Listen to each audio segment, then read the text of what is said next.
The moment they found out the value of my retirement package, my daughter Natalie and my son-in-law Adrian came straight to my house. They did not even call ahead. They simply showed up, walked in as if they owned the place, and sat down in my living room with that expression I knew all too well. It was that calculating look that says they are coming for something specific, something they believe belongs to them. Natalie went straight to the point. "Mom, we need to know something. How much are you getting every month from your pension? Because Adrian and I have been thinking, and well, considering we are your family, and that we have helped you so much, we believe it is only fair that we share that. We want half." I looked at her in silence. $3,000 a month, I said finally.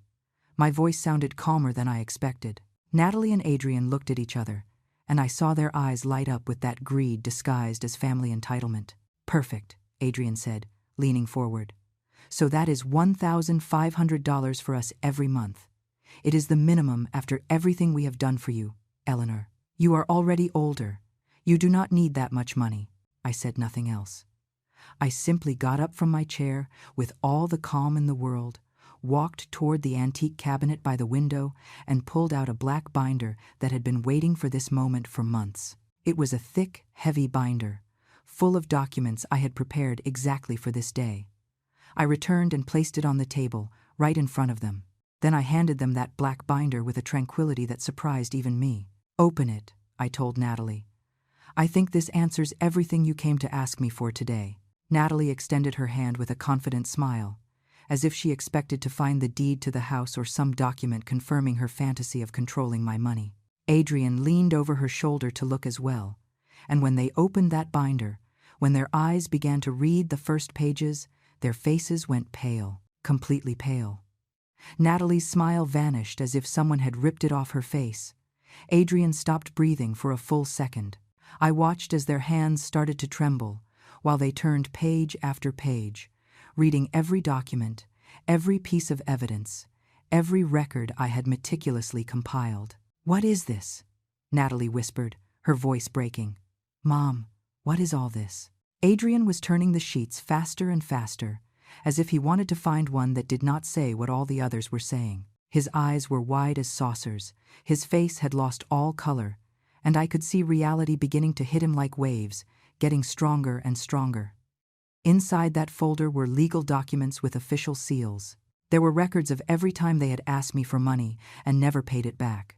There were exact dates, precise amounts, and conversations I had recorded with my lawyer's permission.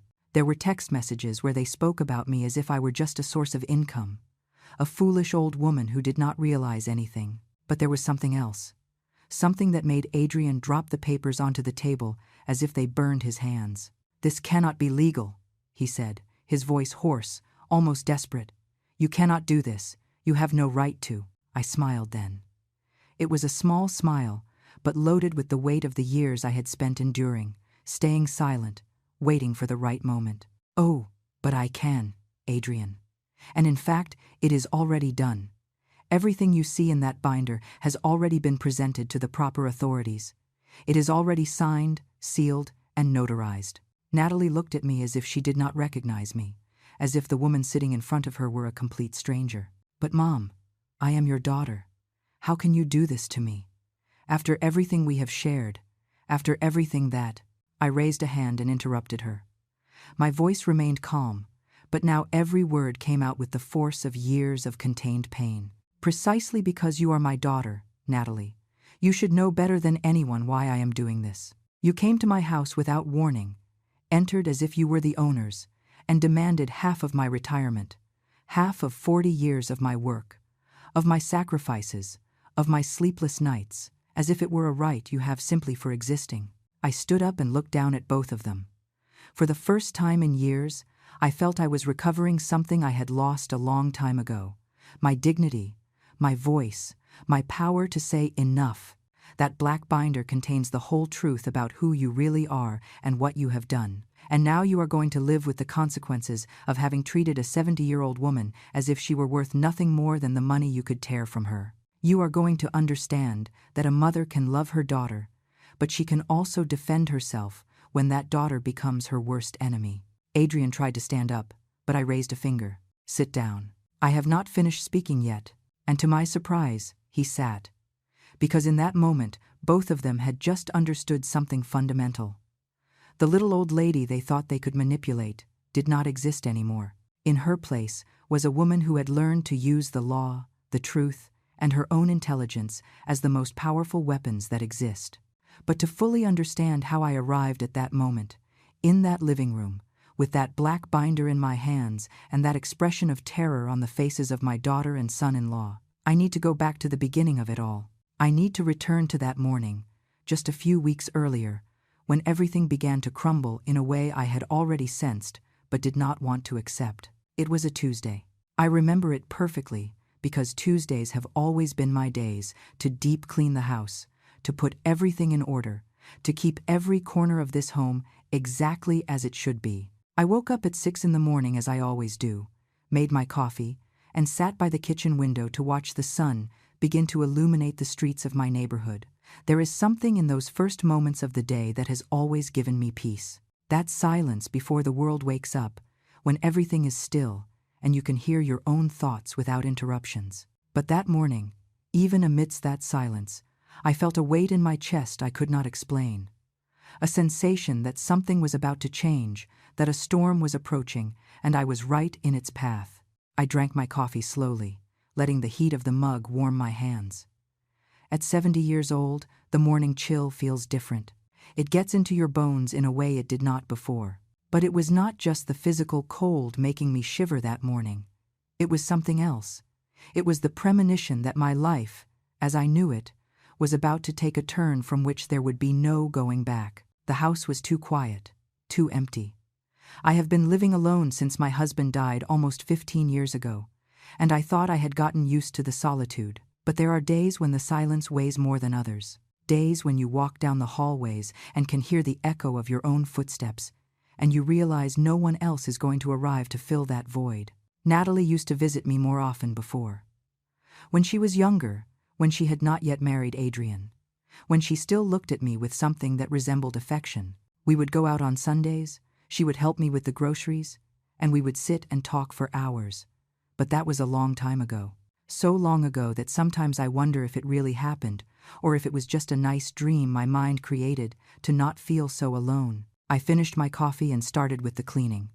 I mopped every corner, dusted every piece of furniture, organized every object that was out of place. My hands moved automatically, doing the same tasks I had done thousands of times over decades. But my mind was elsewhere. I was thinking about the phone call I had received 2 days earlier. It was from the bank. They informed me that my pension had finally been approved after years of paperwork, of endless red tape, of waiting that seemed to have no end. $3,000 monthly. After 40 years working as a nurse at the city hospital, after double shifts, after sleepless nights attending to patients, after sacrificing my health and my time to help others, I was finally going to receive what was rightfully mine. I should have been happy. I should have celebrated, but instead, I felt fear, because I knew, with that certainty that only years and experience provide, that as soon as Natalie found out about that amount, everything was going to change, and not for the better. I spent the rest of the morning trying to distract myself. I watered the plants in the small garden I have in the backyard. Those plants are the only thing that really gives me joy lately. I watch them grow, bloom, give life, and they remind me that there is still beauty in the world despite everything. Around noon, my neighbor Sarah came to visit me. Sarah is 65 years old and is the only person in this neighborhood who still takes the time to knock on my door just to see how I am. She sat with me in the kitchen while I prepared tea for both of us. "You look worried, Eleanor," she told me while holding her cup with both hands. "Did something happen?" I told her about the pension, about the money I was finally going to start receiving, and about the fear I felt that Natalie would find out. Sarah listened in silence, nodding from time to time. And when I finished speaking, she sighed deeply. "You are right to worry," she said finally. "I have seen how your daughter treats you when she comes around here. I have seen how she talks about you when she thinks no one is listening. Eleanor, you do not owe that girl anything. You have done enough for her. But she is my daughter, Sarah. She is my only daughter." Sarah shook her head. Being a mother does not mean letting them destroy you, Eleanor. Being a mother does not mean turning yourself into a bank they can withdraw money from whenever they want. It is time you set boundaries. Her words stayed with me for the rest of the day. Boundaries. Such a simple word, but so difficult to apply when it comes to your own blood. How do you set boundaries for someone you carried in your womb for 9 months? How do you say no to someone to whom you gave everything from the moment they were born? Evening fell slowly. I sat on the living room sofa, that same sofa where weeks later Natalie and Adrian would sit to demand what did not belong to them. I turned on the television, but paid no attention to what was broadcasting. My mind kept spinning, thinking, planning, fearing. I knew the moment would come soon. I knew my daughter well enough to know that as soon as she found out about the money, she would come. And she would come with demands, with justifications, with that ability she has to make me feel guilty for things that are not my responsibility. When the sun began to set, I got up and went to the cabinet by the window. I opened the bottom drawer and took out an empty binder. A black binder I had bought that same day at the stationery store on the corner. I held it in my hands for a long while, feeling its weight, its texture, its potential. And then I made a decision. If Natalie came for my money, if she came to demand what 40 years of my life had built, I would be prepared. I was not going to let myself be blindsided. I was not going to allow them to make me feel like I was in debt to them simply for being their mother. That night, I did not sleep well. I tossed and turned in bed for hours, listening to every sound in the house, feeling time advance inexorably toward that moment I knew had to come. And when I finally managed to sleep, I dreamed of that black binder. I dreamed it was full of papers, of truths, of justice. I did not have to wait long for my premonitions to come true. Just 3 days after that conversation with Sarah, just 3 days after that night, I decided to prepare for the inevitable. Natalie appeared at my house. But she did not come alone. She never comes alone lately. She always brings Adrian, as if she needs an accomplice to face her own mother. It was around 4 in the afternoon. I was in the kitchen preparing some soup when I heard the noise at the front door. They did not ring the doorbell. They did not knock. They simply walked in, using the copy of the key I had given Natalie years ago, when I still believed my daughter would come to visit me out of love and not convenience. "Mom!" Natalie shouted from the living room. "Are you here? We need to talk to you." The way she said it made me stop what I was doing. It was not a loving greeting. It was not the voice of a daughter coming to see how her mother is. It was the voice of someone coming on a mission, with a specific purpose, with an agenda already prepared.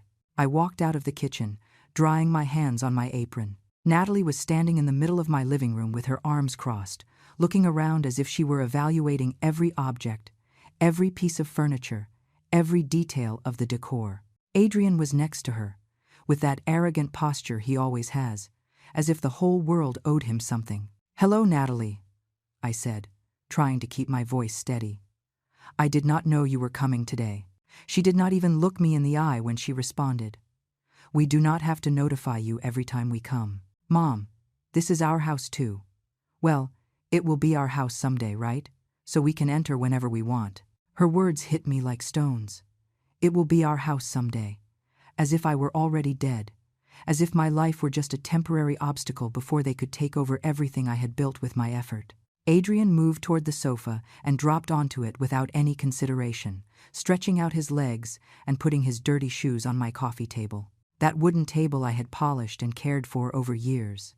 That table that was a gift from my late husband. "Take your feet off there," I told him firmly.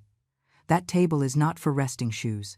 He looked at me with a mocking smile, but did not move his feet. "Oh, Eleanor, do not be so delicate. It is just an old table. Besides, soon we are going to change all this old furniture for more modern things. Right, Natalie?" Natalie smiled and nodded as she sat next to him. "Yes, this house needs a complete renovation. This furniture is so outdated. But anyway, we can discuss that later." "Later than what?" I wanted to ask, but I held back. I knew they were going to tell me anyway. I knew they had come with a prepared speech, with rehearsed arguments, with a whole strategy to get what they wanted. I sat in the chair opposite them, keeping my back straight, my hands in my lap. I waited. Sometimes silence says more than 1,000 words, and I had learned over the years that letting people speak first gives you the advantage. Natalie cleared her throat. Mom, we found out something. We found out that your pension was finally approved. $3,000 a month, right? That is a lot of money for a single person. There it was. The real reason for the visit. They did not come to ask how I was. They did not come to see if I needed anything. They came for the money. It was always about the money. It is my pension, I said simply. After 40 years of work, it is what I am entitled to. Adrian leaned forward, his eyes shining with that poorly disguised greed. Of course it is what you are entitled to, Eleanor. No one is saying otherwise. But one must also be realistic. You already have everything you need. This house is paid for. Your expenses are minimal. You do not have great needs. Whereas we have many expenses. We have projects, we have plans, we have a whole life ahead of us. Natalie nodded enthusiastically. Exactly.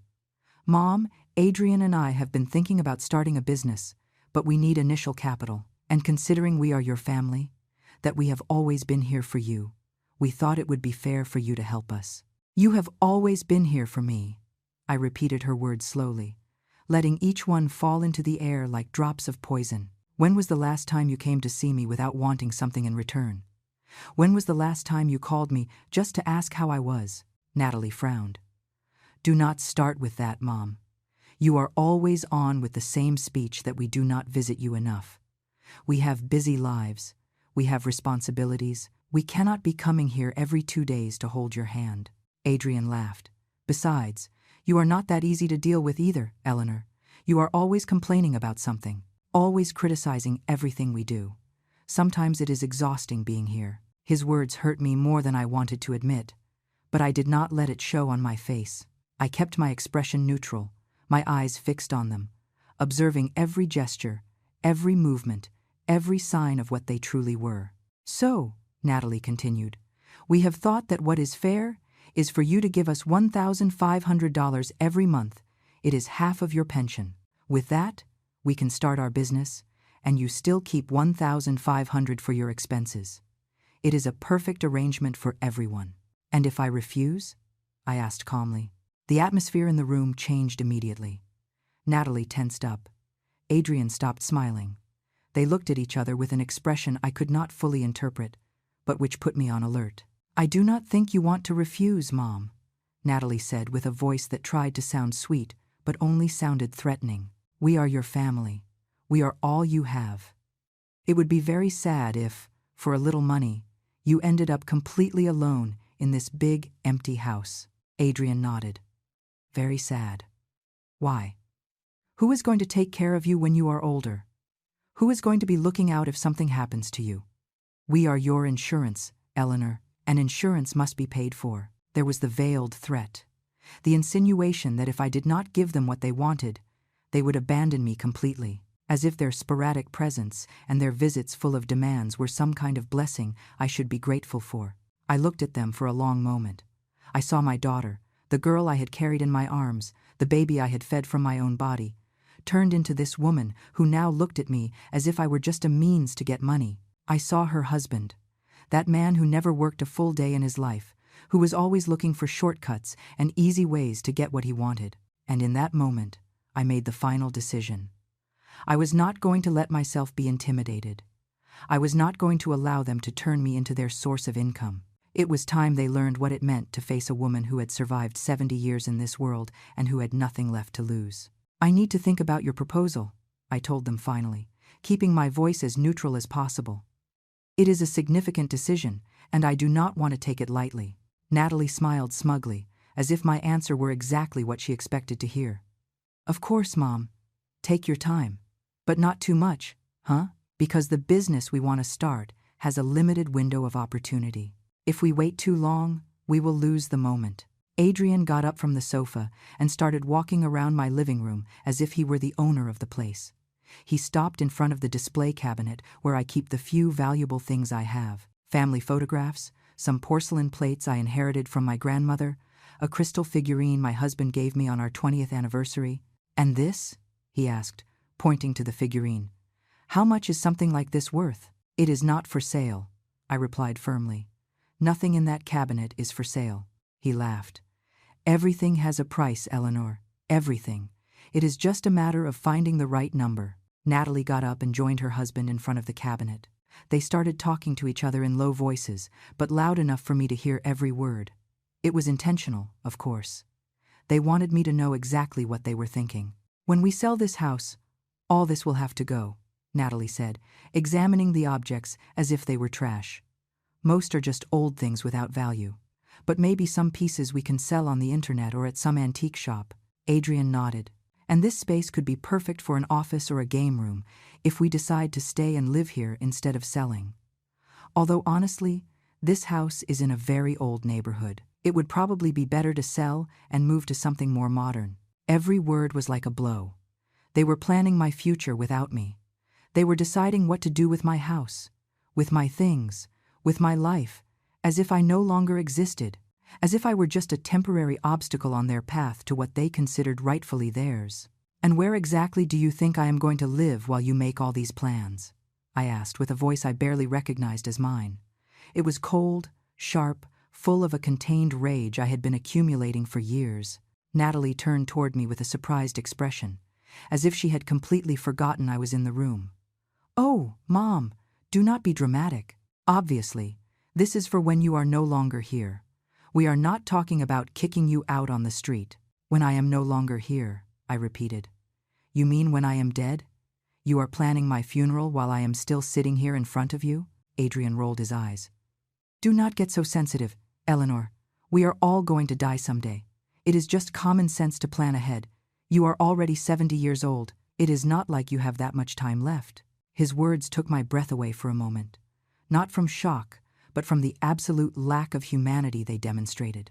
This man was standing in my living room, surrounded by everything I had built with my life, telling me to my face that he was waiting for me to die so he could take over everything.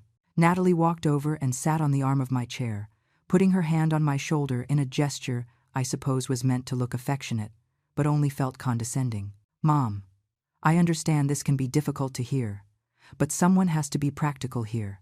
You already lived your life. You already did everything you had to do.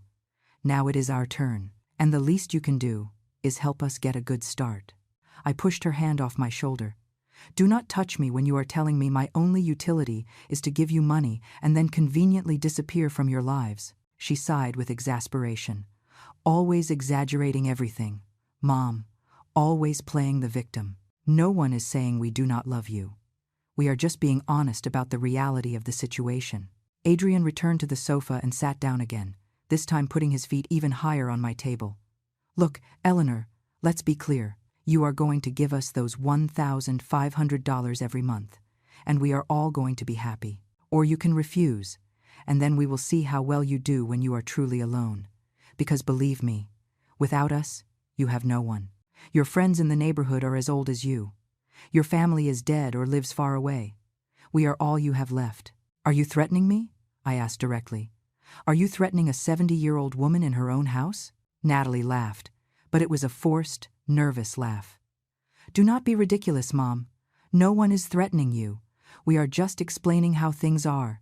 You need us more than we need you. I stood up then, gathering all the dignity I had left. I think it is time for you to leave. I will let you know when I have made my decision regarding your proposal. Adrian did not move from the sofa. Take your time, but not too much. We have other options if you decide to be difficult. There are assisted living facilities that would be happy to accept you. Of course, you would have to sell this house to pay the monthly fee, but at least you would be taken care of. The threat was clear. Either I gave them what they wanted voluntarily, or they would find a way to declare me incompetent, to make me seem like a senile old woman who could not take care of herself, and thus take control of all my assets. Natalie stood up and stretched as if this whole conversation had exhausted her. Think about it well, Mom. Think about what is best for everyone. Do not be selfish. You do not want to end your last years completely alone, do you? They headed toward the door without waiting for my response.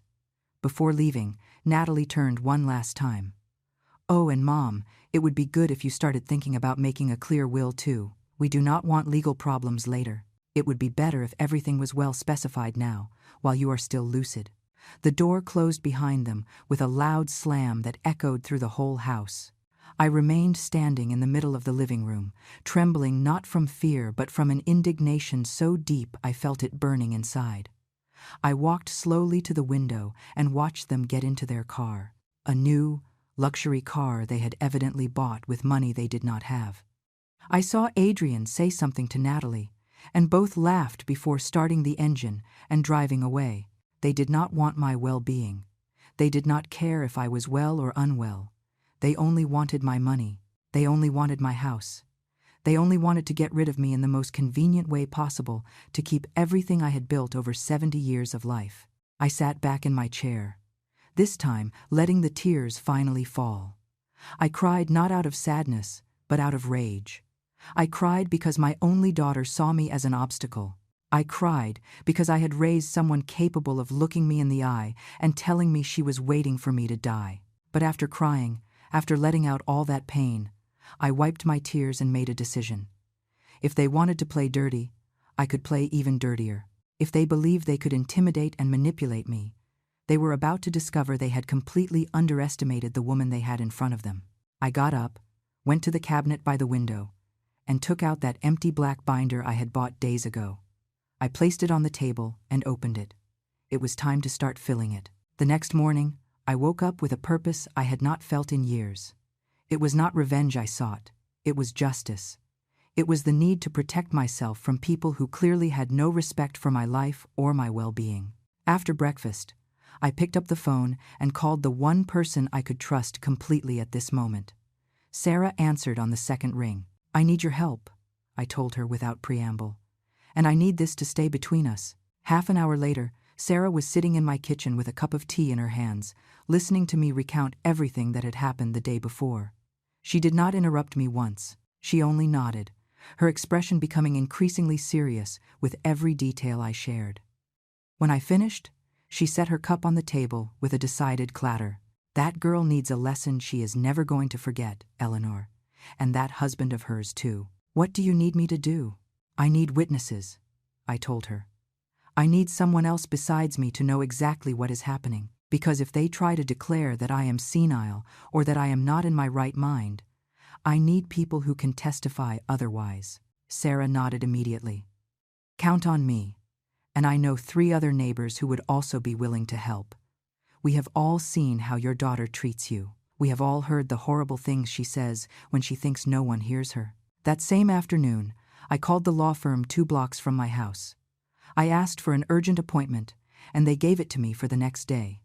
I spent the rest of the day organizing all the documents I had. Bank statements showing every time Natalie had asked me for money, receipts for things I had bought for her, phone records, any physical proof that could back up my version of events. I also started writing. I took a notebook and began noting every incident I could remember. Every time Natalie had been cruel to me, every time Adrian had entered my house without permission, every derogatory comment, every veiled insult, every moment they had made me feel like a burden. Dates, times, places, everything my memory could recover. And I discovered I remembered much more than I thought. Years of mistreatment I had been ignoring, minimizing, excusing because I did not want to admit that my own daughter was capable of treating me like that. The next day, I dressed in my best clothes and went to the law firm. The lawyer who attended me was named Catherine Reynolds. She was a woman of about 50, with a serious but kind expression and eyes that made you feel she was truly listening. I told her everything, every detail, every threat, every plan Natalie and Adrian had discussed openly in front of me. Catherine took notes meticulously, without showing surprise or judgment, just pure professionalism. When I finished, she put down her pen and looked me directly in the eyes. "Mrs. Carter, what you are describing to me is financial and emotional abuse, and the veiled threats about declaring you incompetent are very serious. We need to act fast and smartly." "What do you recommend?" I asked. Catherine opened her computer and began typing while she spoke. "First, we are going to prepare legal documents that clearly establish your mental capacity. We are going to do evaluations with doctors who certify that you are completely lucid and capable of making your own decisions. Second, we are going to document the entire history of abuse. Every unpaid loan, every threat, every incident. Third, we are going to review your current will and make a new one that reflects your true wishes. And if they try to stop me? I asked.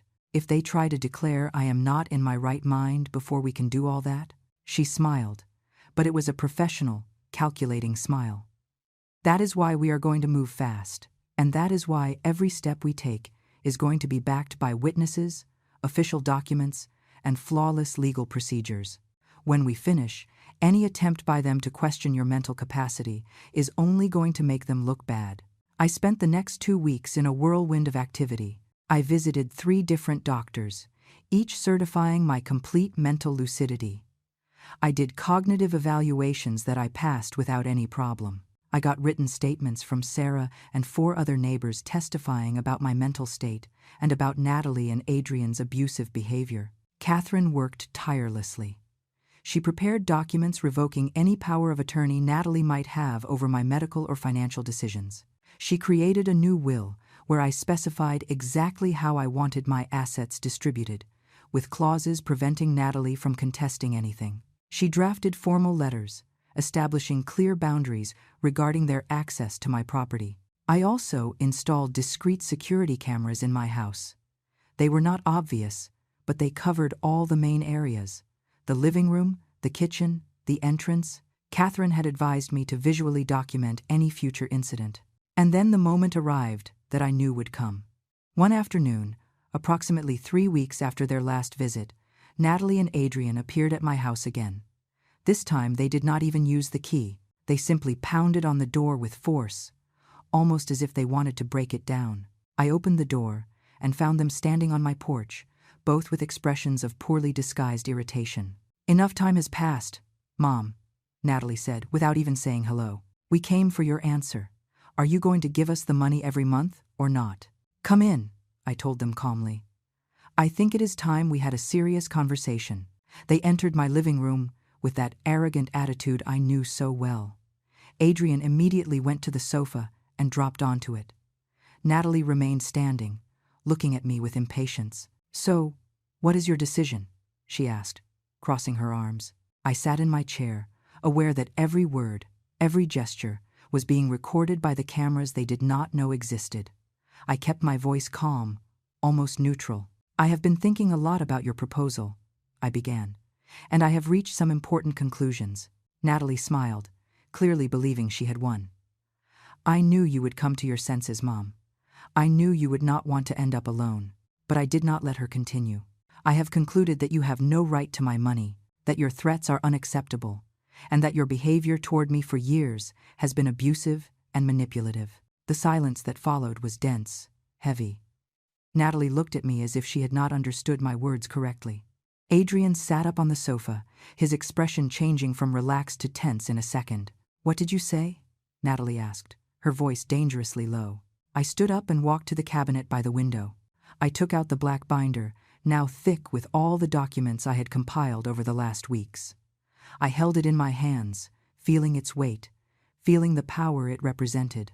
"I said you are not going to receive a dime of my pension," I repeated with a firm voice. "And not only that, you are going to stop entering my house whenever you want.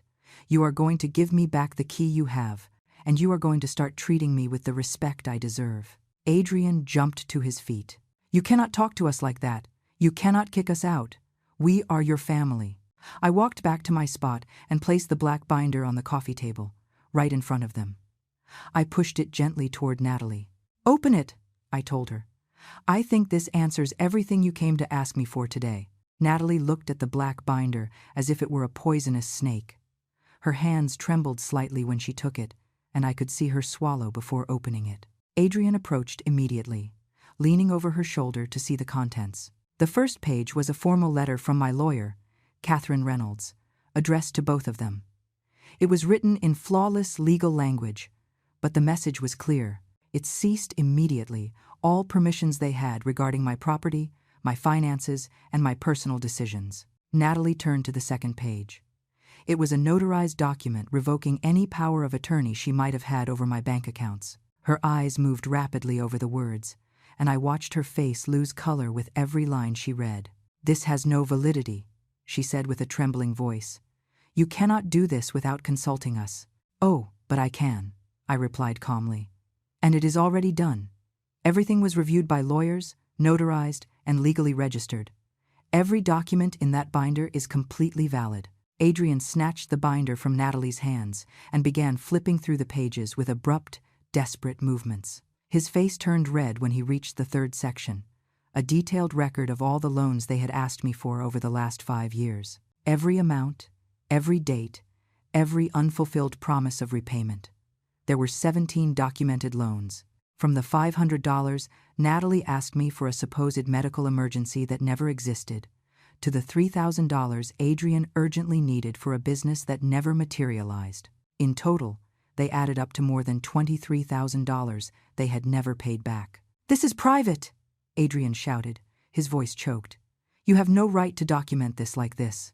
"I have every right," I responded, "especially when you came to demand more money without having returned a cent of what I already lent you." Natalie kept turning pages, her breathing increasingly agitated. She reached the section of medical evaluations. 3 certificates from different doctors, all with recent dates, all confirming my complete mental capacity and absolute lucidity. "You went to 3 different doctors?" she asked incredulously. "All this for what? To prove you are sane? To ensure that when you tried to declare me incompetent, as you threatened to do, you would have no legal basis to do so," I explained. "Each of those doctors is willing to testify in court if necessary." Adrian dropped the binder on the table, as if it burned his hands. There were more pages behind, copies of text messages where they spoke about me in a derogatory way, recordings of conversations, all obtained legally, as Catherine had assured me, written and signed testimonies from my neighbors regarding the abusive behavior they had witnessed. And in the last section, the document that truly left them speechless. My new will. They had drafted it with extreme care, making it very clear that the house and all my assets would be donated to charities at the moment of my death. Natalie would receive a symbolic amount of $1,000. Nothing more. "You are disinheriting me," Natalie whispered, her eyes full of tears I did not know were from rage or genuine shock. "I am your daughter. I am your only daughter." "And you treated me like a bank," I responded without emotion in my voice. "You threatened to leave me alone if I did not give you money. You planned to declare me incompetent to take control of my assets. You entered my house and talked about selling it while I was still sitting here listening to you. What did you expect me to do?" Adrian started pacing from one side of the living room to the other, like a caged animal. "This is ridiculous. This is a total exaggeration. We only came to talk about a normal family arrangement. Many families do this. Children help parents. Parents help children." I stood up and looked him directly in the eye. "Helping is voluntary, Adrian. You did not come to ask for help. You came to demand, to threaten, to manipulate. There is a huge difference." Natalie closed the binder with a sharp slap. Her hands shook so much she could barely hold it. "You did this to hurt us, to punish us for asking for what belongs to us." "What belongs to you?" I repeated with disbelief. 40 years of my work belongs to you? My house that I paid for with my own effort belongs to you? My pension that I earned after decades of sacrifice belongs to you? "I am your daughter," Natalie screamed. "That should mean something. After everything we went through together, is this how you repay me?" I looked at her for a long moment. I saw the little girl who used to sit in my lap and ask me to read her stories. I saw the teenager who came to me when she had problems at school. I saw the young adult who cried in my arms when her first boyfriend hurt her. All those versions of my daughter seemed to have disappeared, replaced by this unknown woman who only saw value in material things. "Being my daughter should mean you love me for who I am, not for what I have," I said with a broken but firm voice. "It should mean you care about my well-being as much as yours. It should mean respect, affection, consideration. But years ago you stopped seeing me as your mother. Now I am just a source of money for you." "That is not true," Natalie sobbed, but her tears did not move me. I had cried too many times alone in this house, wondering where I had failed as a mother, wondering what I had done wrong for my daughter to turn into this. Adrian approached me with an expression that tried to be threatening. "You are going to regret this, Eleanor. You are going to regret having treated us like this. We are going to contest that will. We are going to prove someone manipulated you to do all this." I pointed toward the corners of the living room where the cameras were installed. "Go ahead. Try it. Every word you have said today has been recorded. Every threat, every insult, every attempt at intimidation. If you want to go to court, I will be delighted to present all the evidence I have compiled." Natalie followed my gaze and saw the cameras for the first time. Her expression went from rage to panic in a second. "You have been recording us? All this time you have been recording us without our permission?" "There is a sign at the entrance of my house," I replied. "Small, discreet, but legal. It clearly states the property is under video surveillance. You never bothered to read it because you never bothered to pay attention to anything that was not what you wanted to take from here." The room fell silent, a heavy, dense silence, full of everything we had never said to each other for years. Natalie looked at the black binder as if it were physical evidence of the death of our relationship. Adrian looked at the cameras with an expression of defeat he tried to hide behind his anger. "I want you to leave now," I said finally. "And I want the key to my house before you cross that door." "We are not giving you anything," Adrian spat. "This is still the family house. We will enter whenever we want." I took a step toward the phone on the side table. "If you do not hand me that key right now, I am going to call the police. And I am going to show them this binder, and the video recordings, and the testimonies of my neighbors. Do you want to explain to the police why you are in my house refusing to leave after I have asked you to go?" Natalie searched in her purse with trembling hands. She took out the key and threw it on the table with such force that it bounced and fell to the floor. "Take your damn key. I do not need it. I do not need anything from you." I bent down slowly, picked up the key, and held it in my hand. I felt its weight, its familiar shape. It was a key I had made myself years ago, when I still believed my daughter would come to visit me out of love and not interest. "Now leave," I repeated, "and do not come back unless you are willing to treat me with the respect I deserve." Natalie stood in the middle of my living room, shaking with rage and something that looked like genuine disbelief. Her eyes went from me to the black binder and back to me, as if she could not fully process what had just happened. "You cannot do this to us," she said with a broken voice. "You cannot just kick us out of your life like this. We are your family. I am your blood." "Blood does not give you the right to mistreat me," I responded, standing firm. "Blood does not give you the right to my money, to my house, to my life. For years I allowed you to treat me as if I were worth nothing. That ended today." Adrian tried one last tactic. His expression changed, softening artificially. "Look, Eleanor, I think we are all a little upset. Why don't we calm down and talk about this like adults? Maybe there were misunderstandings. Maybe things were said the wrong way." "There were no misunderstandings, Adrian," I said sharply. "You came to demand $1,500 monthly. You threatened to declare me incompetent if I refused. You planned to sell my house while I was still alive. Everything is documented. Everything is recorded. There is no way to reinterpret what you said." Natalie put her hands to her face, and for a moment I thought she was finally going to show some genuine remorse. But when she spoke, her words destroyed any hope I might have had. "This is your fault," she said, pointing at me with an accusing finger. "You made us like this, always so stingy with your money, always complaining about everything, always making us feel guilty for asking for help. What did you expect, that we would continue treating you like a queen when you never gave us anything?" I looked at her with a mixture of pain and astonishment. "I never gave you anything? I raised you alone after your father died. I worked double shifts at the hospital to pay for your education. I bought you your first car. I paid for your wedding. I lent you money every time you asked without caring if I needed it myself. And you say I never gave you anything? That was your obligation," Natalie screamed. "You were my mother. You were supposed to do those things. You cannot throw it in my face now as if it were some special favor you did me." Her words hit me like punches. Each one was more painful than the last, because they revealed a truth I had been avoiding for years. My daughter truly believed I owed her everything, and she owed me nothing. "You are right," I said finally with a calm that surprised myself. "It was my obligation to raise you, educate you, give you what you needed when you were a child. But you stopped being a child over 20 years ago, Natalie. And at some point, obligations turn into reciprocity, into mutual respect, into love that goes in both directions. But you only learn to take. You never learn to give. Adrian approached Natalie and put his hand on her shoulder. Come on, babe. It is not worth continuing to talk to her. She already made clear what she thinks of us. They headed toward the door. But before leaving, Natalie turned one last time. Her eyes were red, her face distorted by a mix of emotions I could not fully decipher. You are going to regret this, Mom. When you are old and sick and have no one, you are going to remember this moment, and you are going to regret having chosen money over your own daughter. It is not the money I chose, Natalie, I responded with a calm voice. It is dignity. It is self-respect.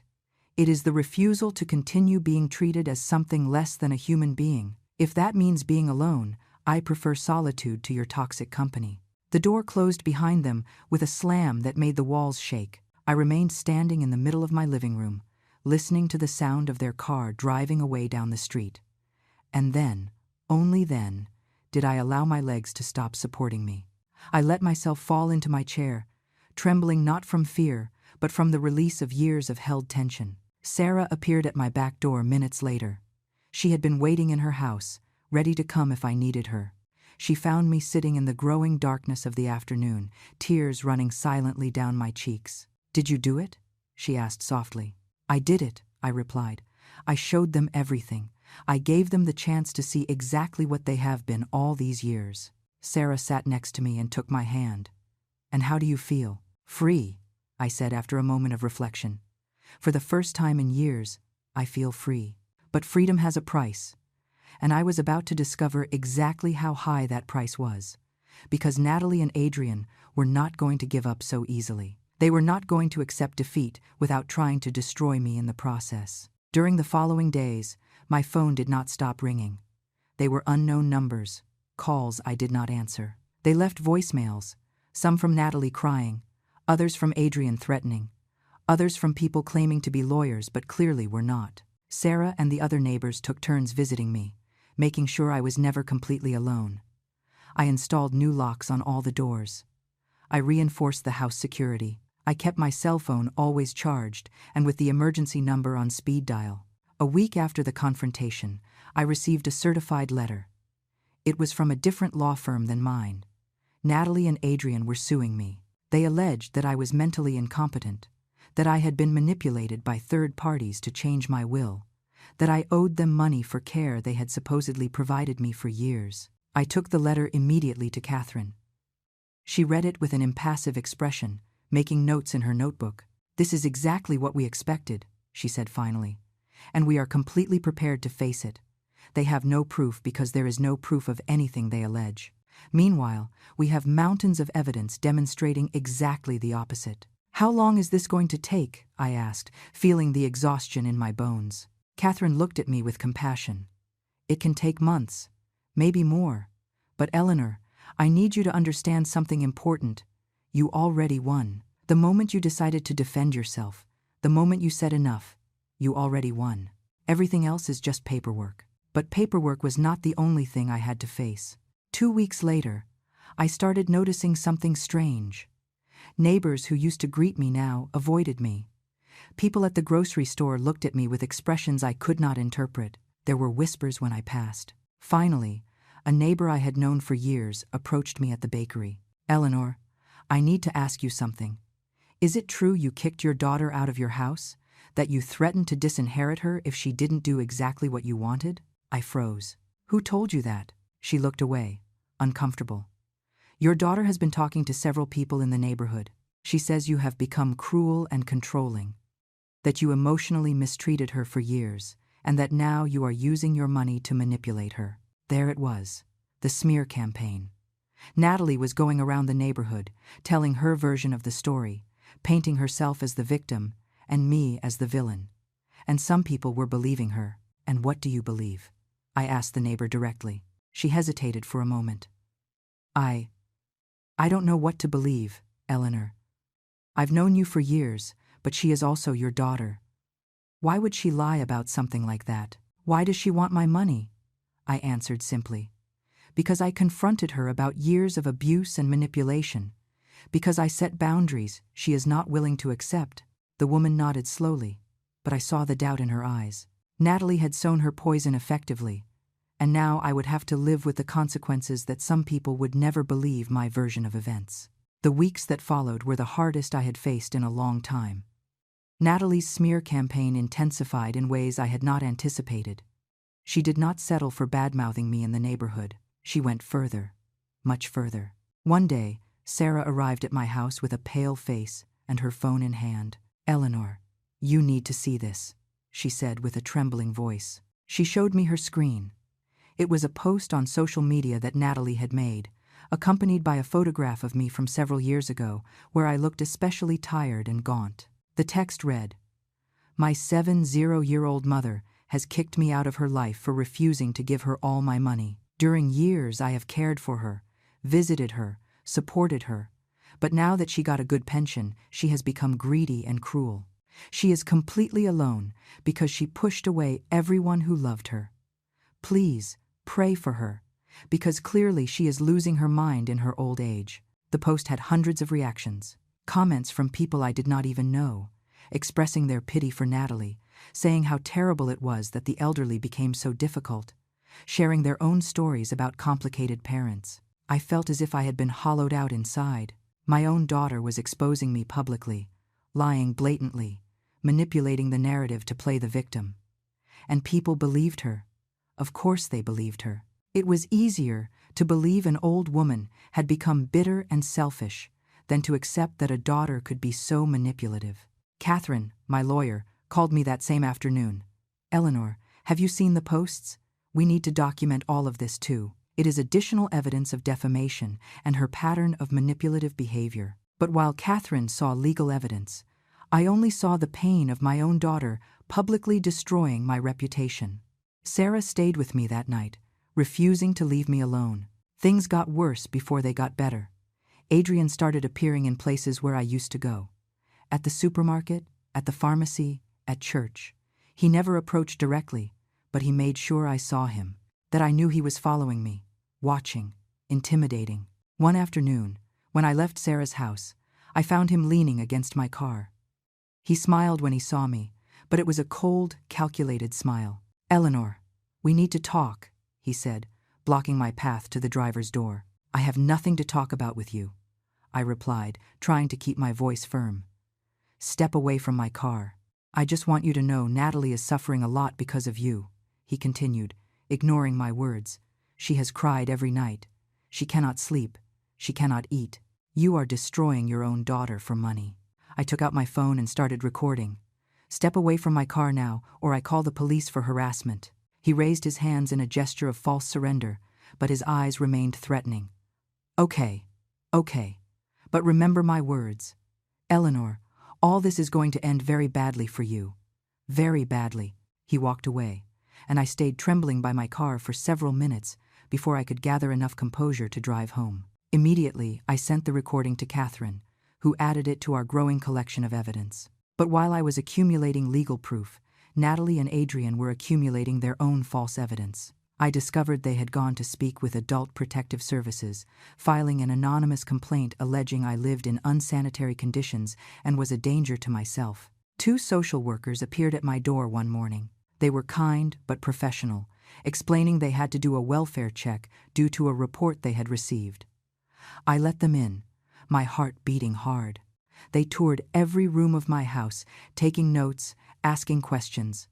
My house was spotless, as always. Every surface clean, every object in its place, my refrigerator full of fresh food, my medications organized correctly. After 30 minutes, the lead social worker looked at me with an apologetic expression. "Mrs. Carter, your house is in perfect condition. You clearly are taking very good care of yourself. We are going to close this case as unfounded." "Can I know who made the report?" I asked, although I already knew the answer. She shook her head. "I am sorry, that is confidential. But I can tell you this seems to be part of a family conflict. If you need legal help, there are resources available." After they left, I sat in my living room, and for the first time in weeks, I felt that maybe, just maybe, things were going to be okay. Every attempt by Natalie and Adrian to make me look bad was failing. Every lie they told was debunked by the reality of my situation. But they did not give up. The next tactic was even more desperate. Natalie began calling acquaintances of mine from the hospital where I had worked, people I had not seen in years, telling them I was sick, that I needed help, that I was rejecting medical treatment out of pride. Several of my former colleagues called me worried. Eleanor, Natalie called us, saying you are in very poor health, but that you refuse to accept help. Is it true? Do you need anything?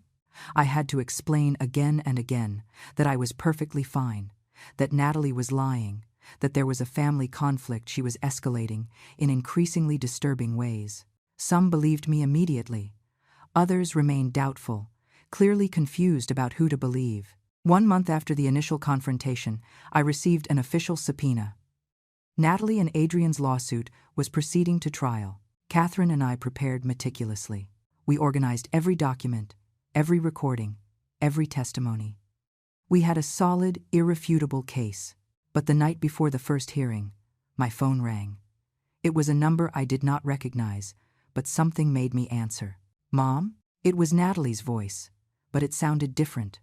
Broken, vulnerable, like the girl she had been decades ago. Mom, please, we can fix this. It does not have to go to court. We can talk, we can negotiate something. There is nothing to negotiate, Natalie, I said, keeping my voice firm despite the pain I felt. You chose this path when you decided to demand money from me and threaten me, when you decided to defame me publicly, when you decided to try to destroy my reputation. But I am your daughter, she cried. Are you really going to do this? Are you really going to take me to court? You took me first, I reminded her. I am only defending myself. There was a long silence on the other end of the line. When Natalie spoke again, her voice had changed. The vulnerability had disappeared, replaced by something cold and hard. Fine, then see you in court. Mom, and may the best woman win. The line cut off. I remained holding the phone in my hand, feeling the weight of everything I had lost and everything I was about to win.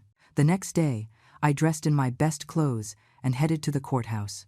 Sarah and my other neighbors came with me, a small army of support.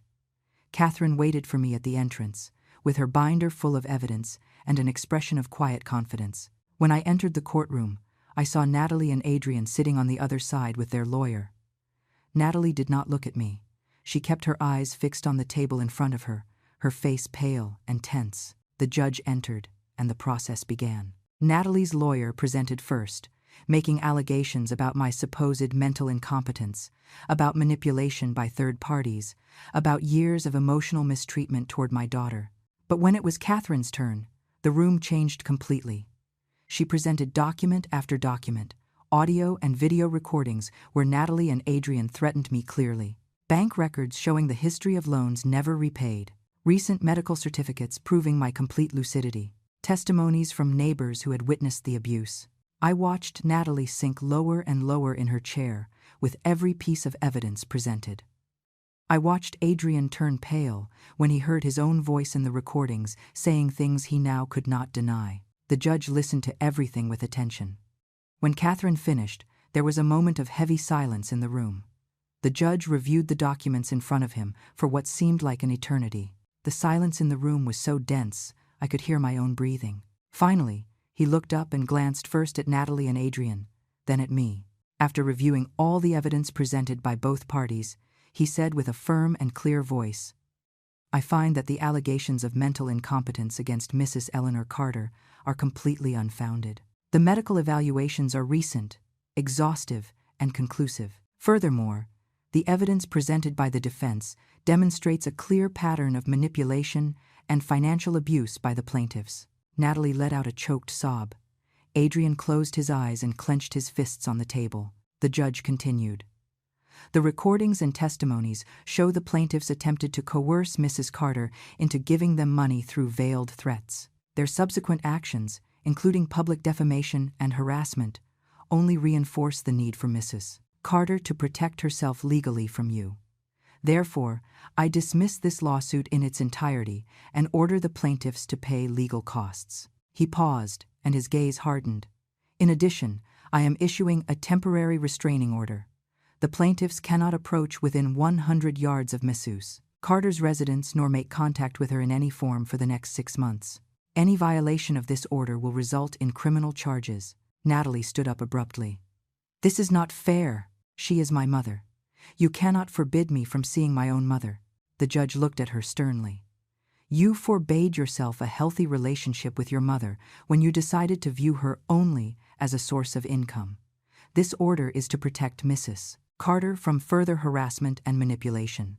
If in the future you wish to restore a relationship, you will have to demonstrate a genuine change in your behavior. Case closed. The bang of his gavel resonated in the room like thunder.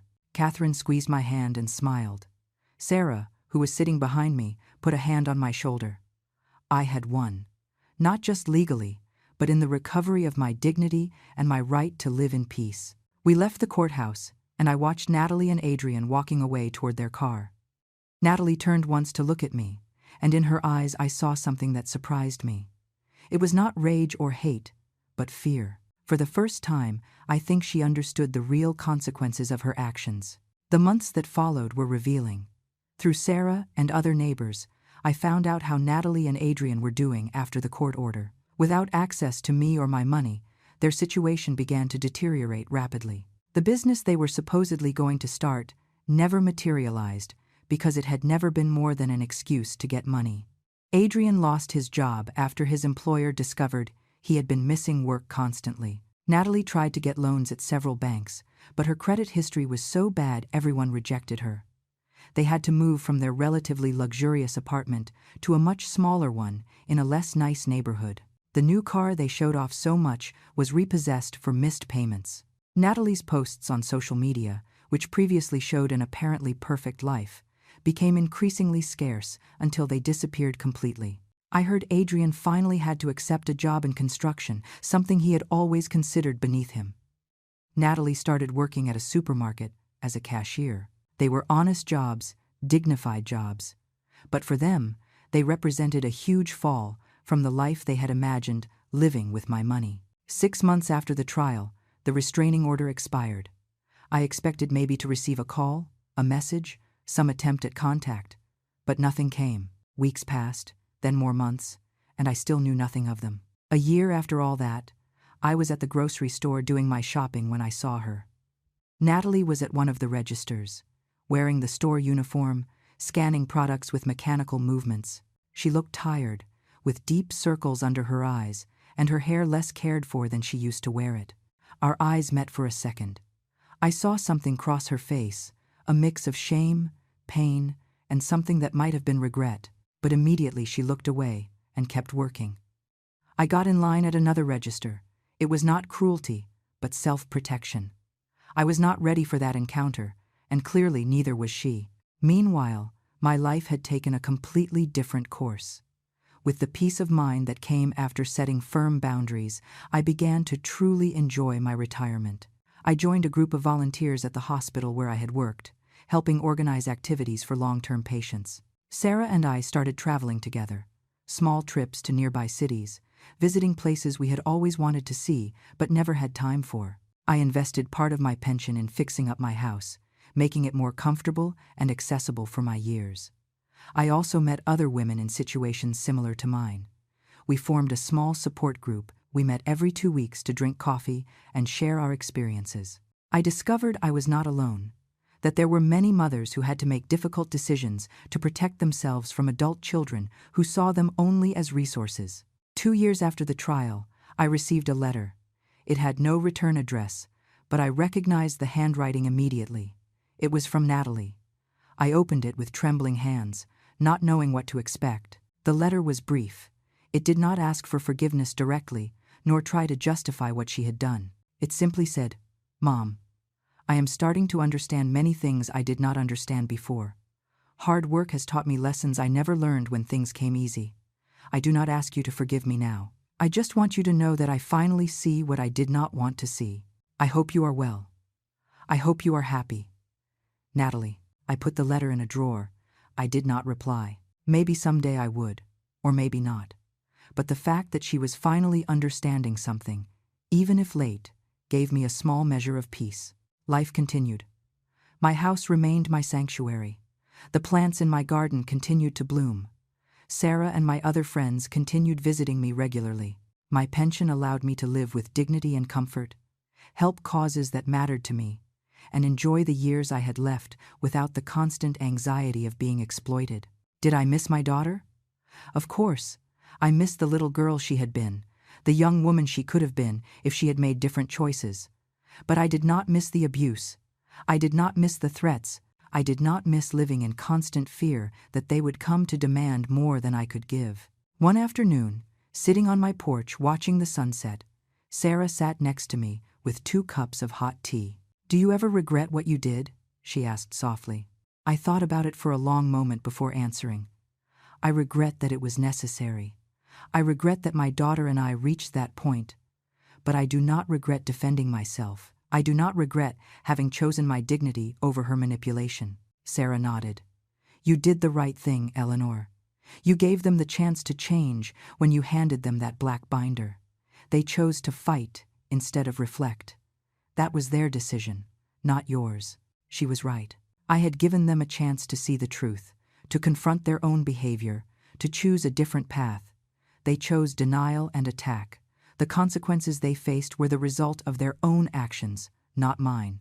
Now, as the sun set painting the sky with oranges and pinks, I felt something I had not felt in years: true peace. It was not the peace of having everything resolved perfectly. It was not the peace of a happy family gathered around a table. It was the peace of knowing I had defended my worth as a human being. The peace of knowing I had set healthy boundaries. The peace of knowing the last years of my life would be lived on my own terms. Today I am alone in the sense that my daughter is not in my life in the way I once imagined she would be.